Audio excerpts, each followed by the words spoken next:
Simplement la question, est-ce que l'imam est prêt pour notre retour? Son retour, pardon. Donc on va travailler activement sur cette question-là pour justement voir comment on peut se tenir prêt le jour de sa réapparition, Inch'Allah, en travaillant activement à lever les obstacles qui retardent son apparition, ou est-ce qu'on va simplement se contenter d'attendre facilement son retour pour qu'il vienne résoudre tous nos problèmes. Un hadith rapporté à propos de l'un de ses compagnons, Amir al-Mu'minin, sallallahu alayhi wa sallam. Un jour, il raconte avoir vu, donc un des compagnons de l'imam Ali raconte avoir vu l'imam Ali assis, agenouillé dans le désert. Donc disons que là c'est le désert, ce sera vraiment le désert pour la pièce de théâtre. Il était en train de jouer avec la terre dans ses mains. Il prenait la terre comme ça, il était dans ses pensées. Et son compagnon, il lui demande: Oh Amir al-Mu'minin, pourquoi tu es dans tes pensées? Qu'est-ce que tu fais? Il dit: je suis dans mes pensées. À quoi tu penses, oh Amir al-Mu'minin? Il lui dit: je pense à mon 11e fils.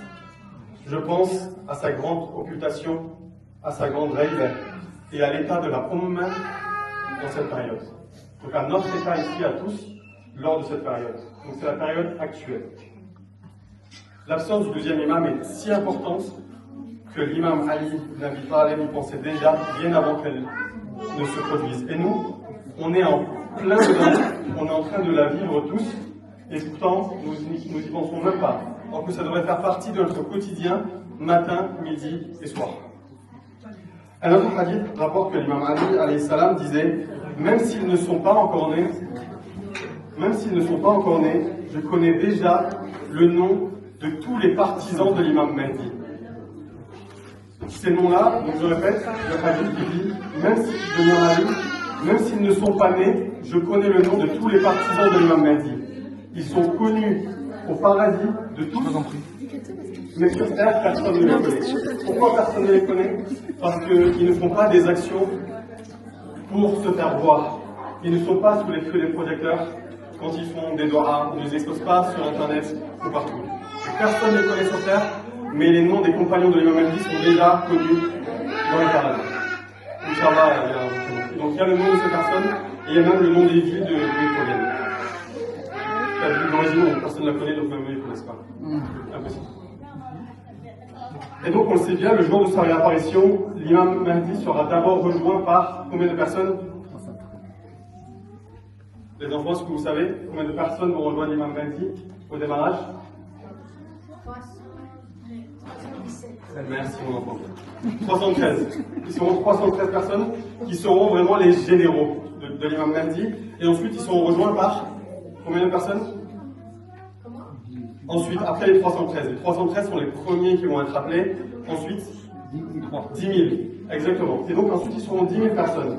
On se dit, mais ça doit être facile de trouver les 313 puis les 10 000 personnes alors que nous sommes 2 milliards de musulmans dans le monde.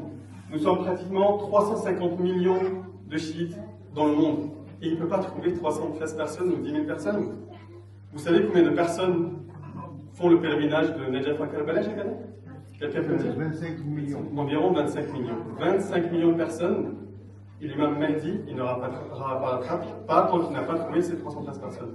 Vous me dites que là, ceux qui marchent, on a fait le pèlerinage, qui pleurent, qui vont les bras, il ne va pas trouver 313 personnes. Mais d'un autre côté, si on fait un saut en avant dans l'histoire, si on regarde les imams de la famille du prophète, avant le deuxième imam, il n'avait jamais beaucoup de compagnons. L'imam Ali, pendant que le prophète était sur son lit de mort, et après sa mort, combien il y avait de personnes avec lui? Combien il y avait de partisans, l'imam Ali? 20. Ouais, 125 et 20. Les hadiths mentionnent, ouais. Au moins de 20. Voilà, moins de 20. Ils étaient une dizaine de personnes. Ils étaient 10 personnes. Avec l'imam Ali, ils étaient 10 personnes. Donc, est-ce que ça vous choque qu'il ne trouve pas 313 personnes? Karbala, combien étaient avec l'imam Hussein? Et pourtant, il y avait des millions de musulmans entre Hijaz, entre Koufa et Médine. Non? 60 ans après le prophète, après le décès du prophète. Combien ils étaient à Karbala? 72, exactement. Ils étaient 72. Donc, on peut se dire que les problèmes d'avant, c'est aussi les problèmes d'aujourd'hui. Et parfois, même ici, on va s'inquiéter de se dire, mais attendez, on est combien de chiites, on est combien de musulmans ici à Toulouse? Et pourtant, notre Husseiniens, on fait de bonnes choses et il n'y a que 30 personnes. On n'est pas beaucoup. Et on est là, on se dit, mais pourquoi? Qu'est-ce qui se passe? On fait des questionnaires de satisfaction pour ramener plus de gens. Alors que finalement, 35 personnes, c'est, disons 36 personnes, c'est la moitié des gens qui avaient. 3000 chiites à Toulouse. Voilà, 3000 chiites à Toulouse. Et vu qu'on est un centre communautaire, évidemment qu'on accueille tout le monde, tous les musulmans. Même là, donc on peut se réjouir aussi d'être que 35 personnes. 36 personnes, c'est la moitié de ceux qui étaient partis avec l'imam Hussein à Karbala pour établir la justice dans ce monde. Et on peut le remercier aussi parce que sans lui, on n'aurait pas aussi gardé cet esprit-là de justice et d'équité et toutes les valeurs coraniques. Et donc, tout ça pour dire que ce n'est pas la quantité de personnes qui compte, mais c'est bien la qualité et la personnalité des gens qui ont accompagné le prophète et les imams. Parce qu'ils n'ont jamais été en grande quantité, 10, puis 72, puis ensuite l'imam Mahdi va appeler que 313 personnes alors que nous sommes 350 millions de chiites, de presque 2 milliards de musulmans. Chacun de nous, je pense, ici dans cette salle, nous aspirons tous à faire partie de ces 313 ou de ces 10 000 compagnons de l'imam Mahdi. Il n'y a rien de plus beau que d'être appelé le jour de sa réapparition pour faire partie de son armée, pour Inch'Allah ensuite aller au paradis avec lui. Parce que même l'imam Ja'far al-Sadiq alayhi salam a rapporté dans un hadith que les compagnons du Mahdi sont les plus grands compagnons. Plus grands que les compagnons de l'imam Hussein, de l'imam Ali, de tous les imams qui l'ont précédé. Les plus grands des compagnons sont ceux qui sont avec le Hujjah, car elles croient en un imam qu'ils ne peuvent même pas voir. Les compagnons d'avant, ceux qui étaient avec l'imam 72 à Karbala. Oui, c'était compliqué, on en parlera de toutes les complexités qu'il y avait, mais ils avaient l'imam avec eux. Ils pouvaient parler avec lui, ils pouvaient se laisser convaincre par une personne physique qui leur parle, qui essaie de les convaincre. Ça va, mais nous, on ne peut pas le voir, cet imam-là. Et pourtant, on doit se tenir avec lui le jour, dès maintenant, et le jour de sa réapparition. Et c'est pourquoi Imam Ja'far al-Sadiq dit que Allah élèvera les compagnons de l'imam Mahdi comme s'ils étaient des martyrs aux côtés de Rasulullah. Allahumma salli ala plus 5 fois la prochaine fois. Et donc voilà à quel point les compagnons du Mahdi sont élevés. Parce que Allah sait à quel point c'est compliqué de suivre un imam qu'on ne voit pas. On peut tous être dans des moments de doute. On peut tous se demander, est-ce qu'il existe vraiment? Où il est? Pourquoi il ne vient pas nous sauver? Parce que même à l'époque de l'imam Hussein, des millions de musulmans de Koufa et Médine passant par le Hijaz, mais seulement 72 ont eu cette foi pour se tenir aux côtés de Aba Abdellah. L'un des compagnons, pour prendre exemple sur un des compagnons de l'imam Hussein, et je vais souvent faire le parallèle avec Karbala, parce que nous allons vivre ce Ashura, ce mois de Muharram, au jour de la réapparition de l'imam Mahdi. Et donc on doit prendre, je pense, on doit prendre exemple sur les compagnons des imams précédents, parce que l'imam actuel attend la même chose de nous. Donc un de ses compagnons, et d'ailleurs j'ai lu une petite histoire là-dessus, c'est que la veille de son départ, l'imam Hussein, il a appelé tous ses compagnons dans une salle, et il a demandé à éteindre les lumières. Enfin, les lumières, c'était quoi? Des bougies. Et il leur a dit, écoutez, ceux qui vont me suivre, vous allez être massacrés. Vous allez mourir. On va éteindre les bougies, pour pas que vous sentez la honte de partir si vous voulez partir. Je ne vous oblige pas de venir avec moi, parce que vous allez être massacrés. Donc on va éteindre les bougies pour pas que vous sentez la honte de ne pas faire partie de cet événement-là. Il leur a dit exactement ce qui allait se passer, c'est ce qui s'est passé, en effet. Et donc un des compagnons de l'imam lui dit, si je devais être découpé en 1000 morceaux, que mon corps soit brûlé et que je revienne à la vie, je me tiendrai auprès de toi, ô Aba Abdellah. Un autre lui dit, si je savais, si j'étais certain qu'il n'y aurait que cette vie-là, qu'il n'y aurait pas de akhirat, pas de paradis, pas d'enfer, rien après cette vie, je me tiendrai quand même auprès de toi, ô Aba Abdellah. alors maintenant que je sais que si je te suis, je vais aller au paradis avec toi, pourquoi je vais t'abandonner? C'est vraiment c'est mal la faute qui tombe. Qui a 89 ans aujourd'hui? C'est peut-être un message. 89 ans. Mon grand-père. Ouais, et donc combien sur ces 2 milliards de musulmans dans le monde, combien seraient prêts à agir de cette façon pour l'imam Mahdi? L'imam veut seulement 313 personnes, comme les 72 opposés d'Aba Abdullah Hussein. Si le monde entier est contre ces 313 personnes, ils ne bougeront pas d'un poil. D'un pouce ou d'un poil? D'un pouce. Les deux. Et donc aujourd'hui, je veux qu'on réponde à plusieurs questions essentielles autour de la réapparition de l'imam Mahdi. Première question, est-ce que c'est l'imam Mahdi qui nous attend? Est-ce que c'est l'imam Mahdi qui nous attend? Ou est-ce que nous sommes en train de l'attendre? Deuxième question, Allah sait-il exactement quand le Mahdi va réapparaître? Ou est-ce que ça peut changer? Et ça amène à d'autres réflexions très importantes sur la vie, sur le Mektoub et des choses comme ça. Donc je répète la question, est-ce que Allah sait exactement quand est-ce que le Mahdi va apparaître?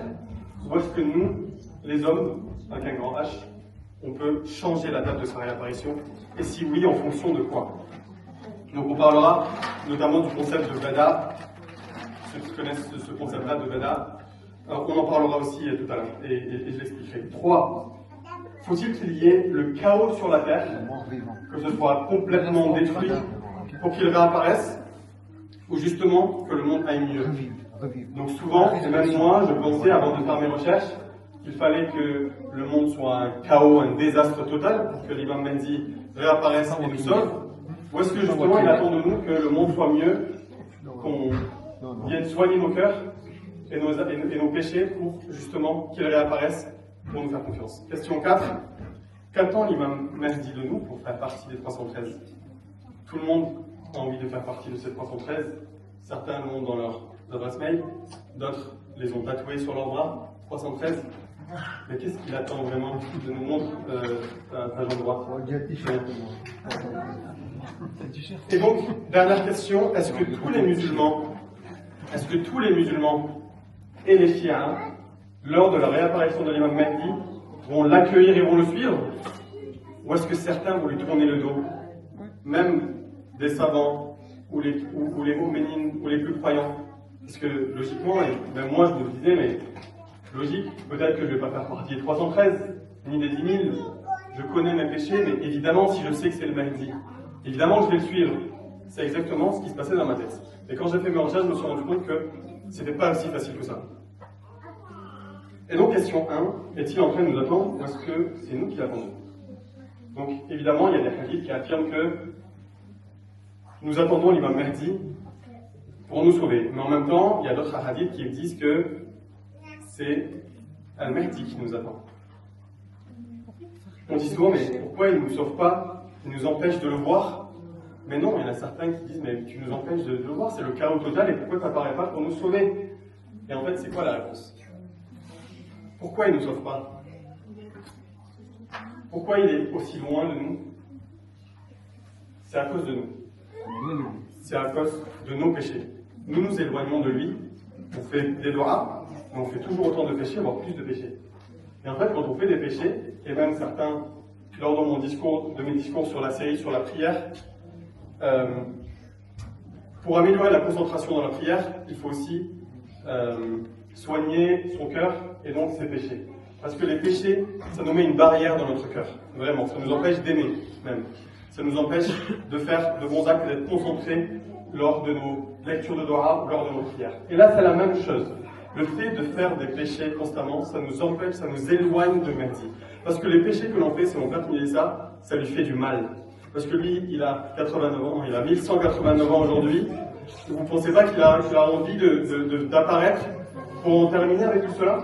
Évidemment que oui, mais on l'éloigne de nous. Et c'est complètement, c'est une partie de notre cœur.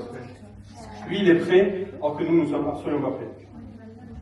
Alors que se passe-t-il? Est-ce qu'il est en train de nous attendre? Est-ce que c'est nous qui l'attendons? Évidemment, la réponse c'est que c'est les deux. Parce que les hadiths nous le disent, c'est que le gouvernement juste et global de Allah repose sur un travail d'équipe. On sera tous ensemble pour établir la justice avec l'imam. C'est là toute la beauté de la chose, c'est là toute la beauté de Allah et de notre religion. C'est le travail d'équipe, c'est d'y aller tous ensemble pour la même destinée. Et c'est pour ça qu'il est très important pour nous d'être un vrai compagnon de l'imam. Celui qui attend l'imam, c'est aussi celui qui sait enlever ses barrières sur son cœur en arrêtant de commettre de mauvais actes qui nous éloignent de lui. Car Allah veut donner aux croyants l'honneur de faire partie de ce gouvernement. Question 2. Est-ce que Allah sait exactement quand l'imam va apparaître? Ou est-ce que cette date peut changer dans le temps? Le Coran nous dit que Allah, il a deux types de volonté. Est-ce que vous connaissez les deux types de volonté d'Allah? La volonté fixe et la volonté contingente. Contingente pour les enfants, ou même pour moi, c'est quelque chose qui peut changer. Okay? Donc il y a des choses, ça veut dire qu'Allah a certaines choses pour nous qui sont écrites, c'est comme ça, c'est fixe. Ça ne changera pas dans le temps. Exemple, on va naître et on va mourir. Ça c'est fixe dans le temps, personne ne va échapper à la mort. Allah nous a dit aussi que un deuxième imam va réapparaître. Ça c'est quelque chose de fixe. On le sait, il nous l'a dit, et il ne va pas changer. Par contre, ce qui peut changer, c'est notre destin aussi à nous, et c'est aussi la date de sa réapparition. Parce que la date de la réapparition, ça dépend de plusieurs choses. Ça dépend des signes. Vous avez fait d'ailleurs l'an dernier un discours sur les signes de sa réapparition. Il y a, je crois, 5 ou 6 signes. Pour ceux qui veulent voir sur YouTube, allez sur YouTube. J'ai 4 vues, si je peux en avoir 15 avant demain. Sur les signes de sa réapparition, il y a des signes, notamment. Est-ce que quelqu'un peut me citer un des signes de sa réapparition? Le premier, c'est quoi? Premier signe de la réapparition de la Mahdi. Vous êtes durant le mois du Ramadan? Les lettres prennent Jibril, Sayha, exactement. Sayha, c'est quoi le Sayha? C'est un cri qui provient de l'ange Gabriel le 23e jour du mois du Ramadan, donc le dernier jour de Qadr, et qui va donc annoncer, donc Jibril, une voix qui vient du ciel, qu'on pourra entendre, ça ne sera pas dans nos cœurs, ça sera audible pour tous, dans toutes les langues. Que vous dormez ou pas, si vous dormez, ça va vous réveiller, et si vous ne dormez pas et que vous entendez ce cri-là, vous allez vous sentir tout étourdi, mais en tout cas, tout le monde va l'entendre. Le 23e jour du mois du Ramadan, on ne sait pas lequel, ça peut arriver à n'importe quel moment, à n'importe quelle année, pardon. Et ensuite, je passe des détails parce que je ne veux pas trop aussi creuser sur les signes de sa réapparition, mais il y a des hadiths qui mentionnent qu'il y aura aussi, le même jour, il y aura une deuxième annonce qui vient de qui? Du shaytan, qui va nous dire non, c'est un mensonge, ne le suivez pas. Mais nous on saura si c'est la vérité parce qu'il va donner, il va dire je suis Imam Mahdi, et il va donner son nom, on connaît tous Mohammed, et ensuite c'est comme ça qu'on va le reconnaître. Que les vrais le reconnaître. Et donc si je reviens sur ce concept de les choses qui sont fixes, fixées par Allah, et les choses qui changent, évidemment si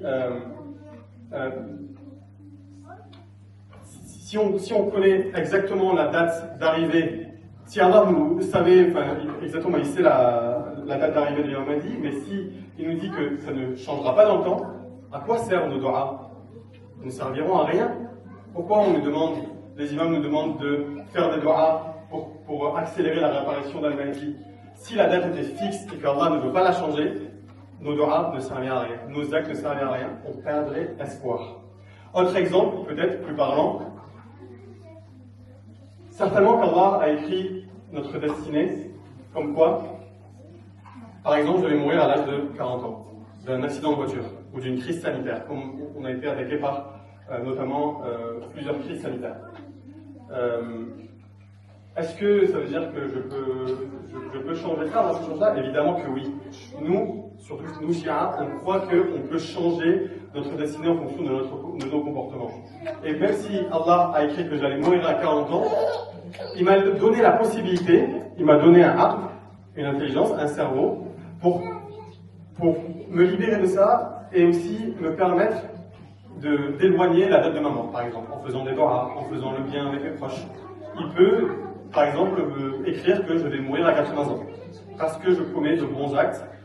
Et donc ça, ce sont des choses qui peuvent changer dans le temps, comme la date de la réapparition d'Al-Mahdi. Donc il y a des choses fixes, il va réapparaître, on en est sûr et certain, on sait tous qu'on va naître et qu'on va mourir, mais sa réapparition dépend de nous, dépend des péchés. Plus on va commettre de péchés dans ce monde, plus on va s'éloigner de lui. Et plus on va commettre de bons actes, plus on va le rapprocher de nous. Et c'est ça le concept justement de Bada, c'est que il y a c'est le fait que c'est la modification d'un décret divin en réponse à de nouvelles circonstances. Des circonstances qui font que le décret divin, donc divin qui vient d'Allah, peut changer. Donc c'est pour ça aussi qu'on fait des doigts pour nous amener cet espoir-là qui peut apparaître du jour au lendemain. Est-ce qu'on a besoin? Donc est-ce que c'est forcément quand il y a ces signes comme le sayha, le cri de Jibril qui font que l'imam Mahdi va réapparaître? Si ce signe apparaît, c'est sûr qu'il va réapparaître. Mais peut-être que Allah, s'il voit que la condition humaine se sent bien, qu'on est prêt à l'accueillir, il peut lui ordonner de réapparaître sans même qu'il y ait ces 5 signes. Question 3. Certains disent, même des savants, que plus le monde est en crise, plus l'apparition du Mahdi se rapproche. Est-ce que c'est vrai? Ou est-ce que ce sont des imposteurs? Parce que certains commettent des péchés, certains tuent des gens en disant que c'est pour accélérer la réapparition du Mahdi. On en a parlé il y a quelques jours en famille.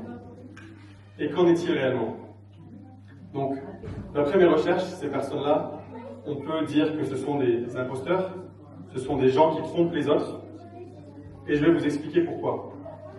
Ils disent que si on fait des péchés, l'imam Mahdi va réapparaître plus vite, mais ce n'est pas vrai. Pourquoi? Est-ce que Dieu, est-ce que Allah, est-ce que les imams d'Ahlul Bayt nous ont déjà dit que pour arriver à une justice divine, il faut commettre des péchés? Est-ce qu'ils nous ont déjà encouragés à commettre des péchés pour arriver à quelque chose de positif? Jamais d'avis. C'est juste une excuse pour commettre des péchés. Ils se sont dit, ok, on va créer le chaos total, et on va blâmer l'imam Mahdi pour justement dire, ben voilà, t'attends que ce soit le chaos, on va commettre le chaos. Parce qu'il n'y a personne d'autre que nous qui va commettre ce chaos-là. Et donc ça, c'est vraiment l'œuvre de Satan. Dieu, évidemment, il ne permettrait jamais ça. Et donc on sait que ces gens-là ne sont pas des gens bien, ils ne sont pas bien intentionnés. Ils veulent simplement suivre leurs désirs et cherchent simplement une excuse pour commettre leurs péchés en blâmant l'imam de notre temps. Alors qu'en réalité, plus nous faisons du mal, plus nous retardons son retour. C'est pas en péchant qu'on va attirer l'imam Mahdi, au contraire, ça va simplement retarder sa venue. Et d'ailleurs, on l'avait vu ensemble l'an dernier sur la vidéo des 5 signes, est-ce qu'ils sont obligatoires? Donc je les répète, ils ne sont pas obligatoires, parce que Allah peut accélérer sa réapparition en fonction des événements qui se produisent, de comment la Ummah se porte, donc vraiment la communauté musulmane, et même dans le monde, comment elle se porte. Parce qu'imaginons qu'Allah subhanahu wa ta'ala regarde aujourd'hui l'état de la terre, et que les croyants sont bons. Il supplie Allah pour la réapparition de l'imam. Et parfois, on a aussi on a de l'espoir, on peut avoir de l'espoir dans ce monde. Il n'y a pas tout qui va toujours mal. Et donc, et heureusement, et justement, quand le monde va dans cette direction-là, je ne parle pas que des musulmans, je parle juste du monde entier, parce que l'imam Mahdi va sauver la terre entière, et pas seulement les musulmans ou les chiites. Et donc, quand le monde arrive dans cet état, Allah subhanahu wa ta'ala peut ordonner à l'imam de réapparaître. Donc, ces signes n'ont pas besoin de se produire. Évidemment, si les signes se produisent, c'est sûr et certain que l'imam va réapparaître, mais ce n'est pas une obligation à sa réapparition. Salam ala Muhammad wa ali Muhammad.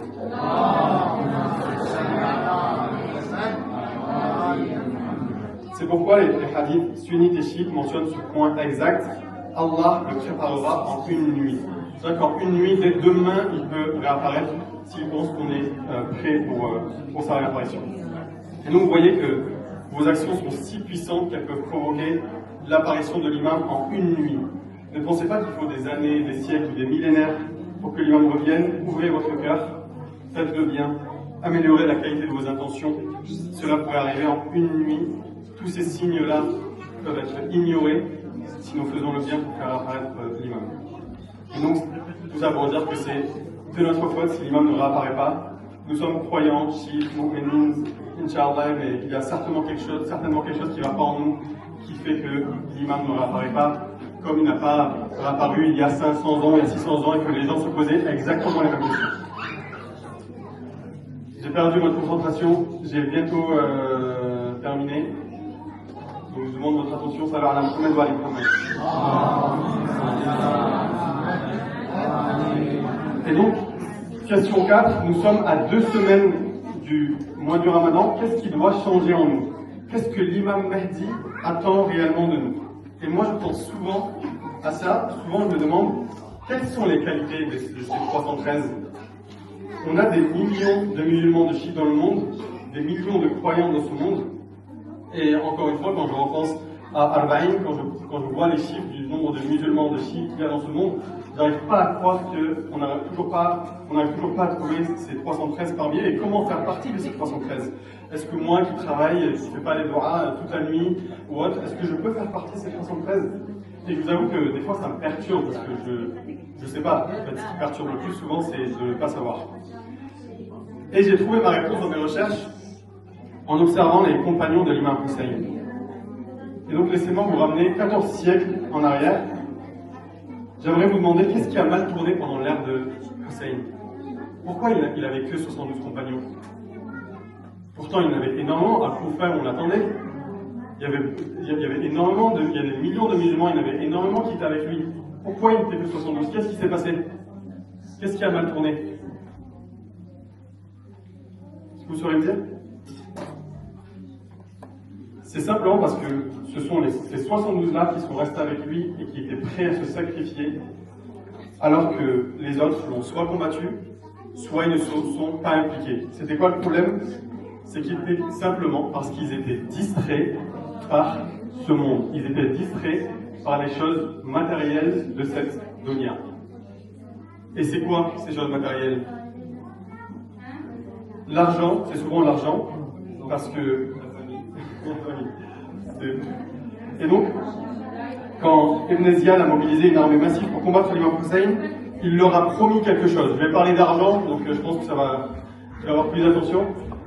Vous savez combien Ibn Ziyad a promis aux gens qui étaient avec l'imam Hussein, s'ils le combattaient? Est-ce que vous savez combien il leur a promis? Certains, ils ont été menacés de mort. 100 000 euros. Tant pour 100 000 euros, tu irais combattre? C'était en dollars. Donc je vais vous dire combien il leur a promis. Donc certains, évidemment, étaient menacés de mort. Si vous allez avec un conseil, vous êtes mort, tout simplement. Donc il va dire cela. Et il y en a d'autres. Ubaydullah ibn Ziyad, il leur a promis 30 000 dinars, certains en dirhams. Vous savez combien ça représente? 30 000 dinars par personne, ça représente, écoutez-moi, 6 millions d'euros aujourd'hui. 6 millions d'euros. Ça fait réfléchir. C'est exactement ce qu'ils se sont dit. Merci, ça fait partie de mon discours. C'est exactement ce qu'ils se sont dit. Maintenant, laissez-moi vous demander, le croyant moyen aujourd'hui, musulman, qu'est-ce qu'il serait prêt à faire pour avoir 6 millions d'euros? Franchement, on serait pas prêt à faire tout et n'importe quoi si on vous demande juste de un peu tricher, juste un peu tricher, on a 6 millions. 6 millions d'euros, ça nous permettrait de vivre presque éternellement. Même si on a une famille, on est pauvre, on a une famille à nourrir, que ce soit ici, au sein de notre maison, dans notre pays, ou peu importe. 6 millions d'euros, il faut juste un peu tricher. Non? Ça vous dit pas? C'est exactement ce qui a été. C'est au moins 7 000 euros, tu crois, le salaire. Qui avec les Israéliens. Qui travaillent. Ouais, donc 7 000 euros. 7 000 euros. Donc mon père nous dit que, un hadith de mon père qui dit que, on a proposé 7 000 euros à ceux qui se tenaient avec l'armée d'Israël contre la Palestine. 7 000 euros. Vous imaginez, c'est un bon salaire d'ingénieur. Il y a moins cher. 6 millions d'euros, franchement, ça ne vous ferait pas douter, juste douter un peu, juste un peu douter. Non? Je vois pas.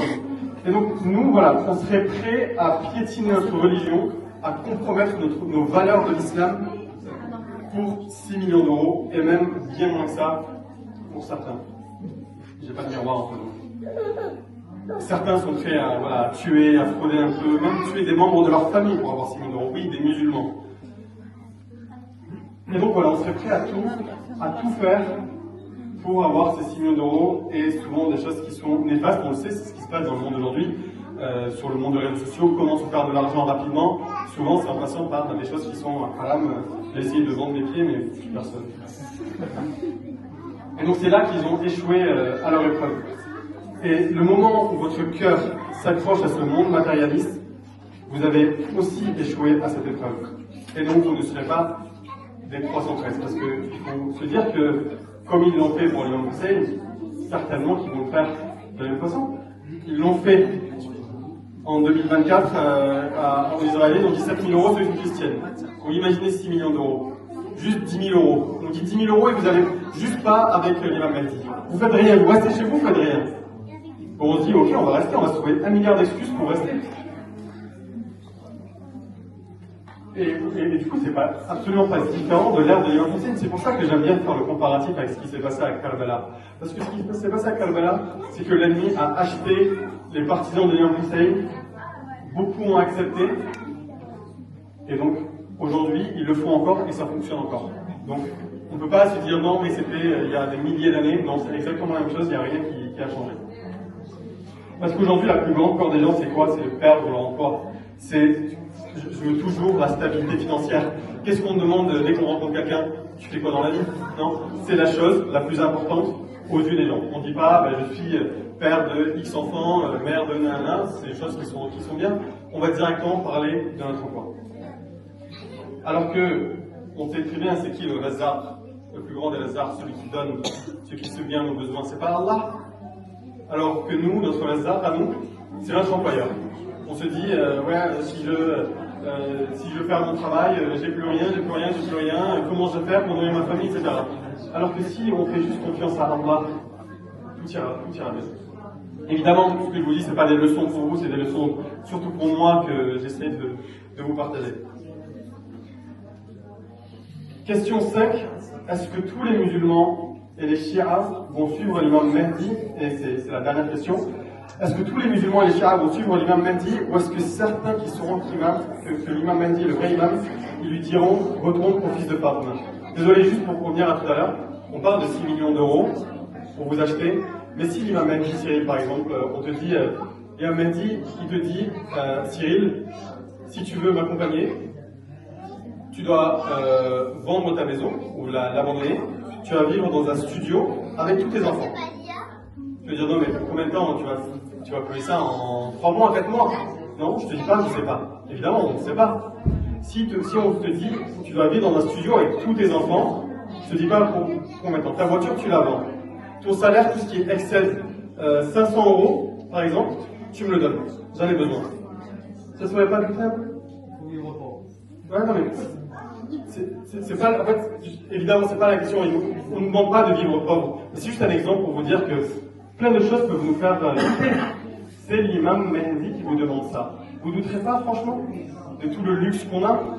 Est-ce qu'on serait prêt à accepter vraiment de vivre dans un petit studio, avoir un peu moins de confort? Juste un peu moins de confort pour l'imam Mahdi? Je suis pas sûr. C'est pour ça que, finalement, je me dis, en fait, 313, c'est vrai, c'est compliqué de trouver ces 313 qui seraient prêts à tout laisser pour lui. Il serait prêt à me dire, écoute, je suis prêt à tout, et même à dormir dehors tous les jours s'il le faut pour toi. C'est comme ça qu'étaient les compagnons d'Al-Hussein à Karbala. Et c'est comme ça qu'on doit être, si on veut évidemment être des partisans de ces 313. Et donc, question 5.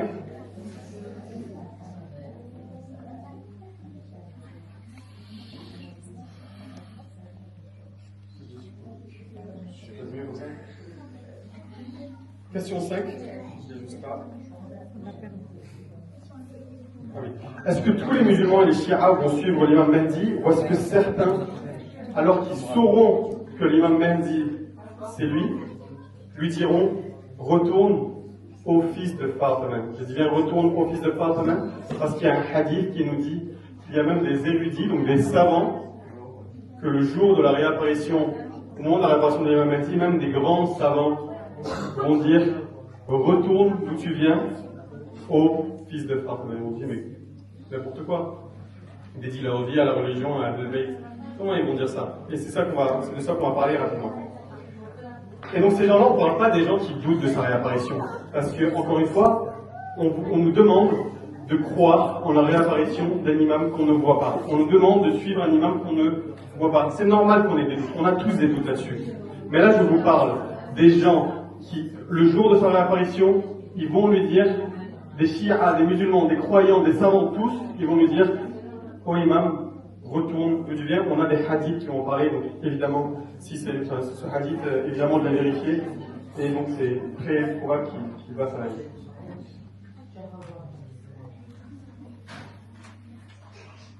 Et donc, évidemment, je comprends très bien ceux qui sont perdus, qui cherchent un signe, mais eux, c'est vraiment ceux qui savent que c'est lui. Pourquoi ils lui diront ça? Ce qu'il faut retenir, c'est que, bien que ces gens, ils savent que cet imam, il représente Adam, il représente Moussa, il représente Isa, Nour, Ibrahim, que c'est leur héritier, ils savent tous cela. Alors c'est quoi le problème? Encore une fois, on va revenir sur les facteurs financiers et les facteurs sociaux. Ces gens-là, je ne parle pas que des savants, mais nous tous, encore une fois, parce que la question c'est est-ce que nous tous, Shi'a Ali, comme on dit, est-ce qu'on va tous suivre l'imam lors de sa réapparition en savant exactement que c'est lui? Non. Pourquoi? Facteurs financiers et facteurs sociaux. Facteurs financiers, c'est ce dont j'ai parlé un peu tout à l'heure. S'il nous dit tu vas vendre ta maison, tu vas vendre toutes les maisons, tu donnes tout ton argent, tu vas vivre dans un studio avec tous tes enfants, je ne te dis pas pour combien de temps, est-ce qu'on est prêt à faire ça? Pas forcément. Deuxième chose, il va rétablir la justice dans le monde et l'équité dans ce monde-là. Quand nous, là, on est dans nos investissements qui sont un peu frauduleux, notre argent du haram, on travaille dans des entreprises qui sont un peu haram. On gagne beaucoup d'argent avec ça. On peut se faire beaucoup d'argent. Mais quand il va réapparaître et qu'il va nous dire il faut que tu arrêtes ça, tu vas retourner travailler dans les champs par exemple, quoi que ce soit, gagner bien moins bon salaire. Évidemment, il y a des gens qui vont me dire imam, viens un peu plus tard s'il te plaît, laisse-moi faire mon argent tranquillement. Parce qu'ils ont envie de continuer de faire ça. Deuxième chose, c'est l'aspect social. Pourquoi l'aspect social est important?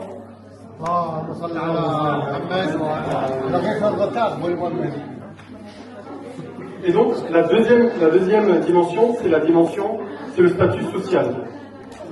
Imaginons que je suis un savant.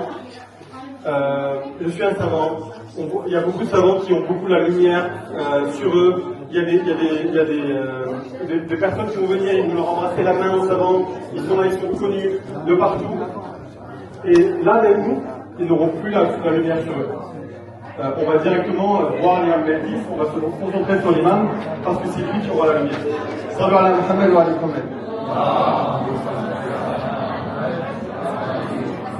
Et donc, vu que je ne serai plus sous les feux des projecteurs, ça va me déranger, et donc, ce sont ces savants-là qui vont dire oh imam, oh fils de Fatima, retourne d'où tu viens. Parce que moi j'étais bien là, j'avais des personnes qui me suivaient, mes partisans qui m'embrassaient la main, ils me suivaient, ils me disaient Maulana, Maulana. Moi j'étais bien, maintenant tout le monde ne regarde que toi. Et aujourd'hui on est dans un monde où on partage tout sur les réseaux sociaux. Et donc ce statut social c'est important, cette stabilité aussi sociale. Et donc c'est ça aussi, c'est pour cette raison-là, l'aspect social qu'il y a certains chiites, certains savants qui ont tourné le dos de l'imam. Je vais conclure en disant que le mois du Ramadan approche et du coup on va profiter de ce mois-là pour justement se rapprocher de l'imam Mahdi et pour prier et faire des doigts pour sa réapparition. La première chose qu'on doit faire, c'est enlever cette barrière qui est dans nos cœurs, arrêter de commettre des péchés pour justement accélérer sa réapparition. Parce qu'on a beau faire des doigts tous les jours, pleurer pour lui, si on continue de faire ses péchés, il ne réapparaîtra pas pour nous sauver. Ça va à la première